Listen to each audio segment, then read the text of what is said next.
కృష్ణా జిల్లా గన్నవరం మండలం సానావారిగూడెంలోని కొండ ప్రదేశంలో అక్రమ మైనింగ్ తవ్వకాలను ఆపాలని స్థానికులు ఆగ్రహం వ్యక్తం చేశారు. ఈ సందర్భంగా గన్నవరం తహసీల్దార్ శివయ్య, సిఎస్ శివప్రసాద్ సిబ్బందితో కలిసి మైనింగ్ ప్రదేశాన్ని పరిశీలించారు. జిల్లా కలెక్టర్ ఆదేశాల మేరకు మైనింగ్ ప్రదేశాన్ని పరిశీలించామని తహసీల్దార్ తెలిపారు. కాలుష్యం, లారీల ఓవర్లోడింగ్, అలాగే నీటి సమస్య, బాంబు బ్లాస్టింగ్ సమస్యలను స్థానికులు తన దృష్టికి తీసుకొచ్చినట్లు చెప్పారు.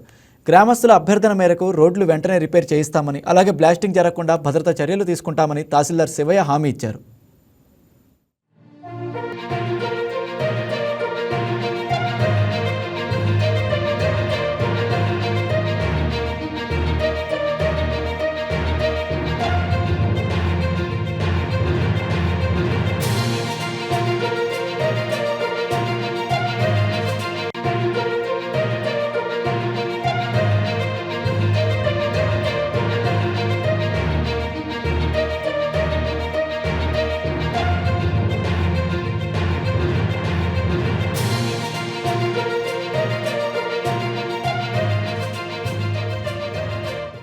ఈ వీడియో మీకు నచ్చినట్లయితే లైక్ చేయండి, షేర్ చేయండి, మా ఛానల్కి సబ్స్క్రైబ్ చేయండి.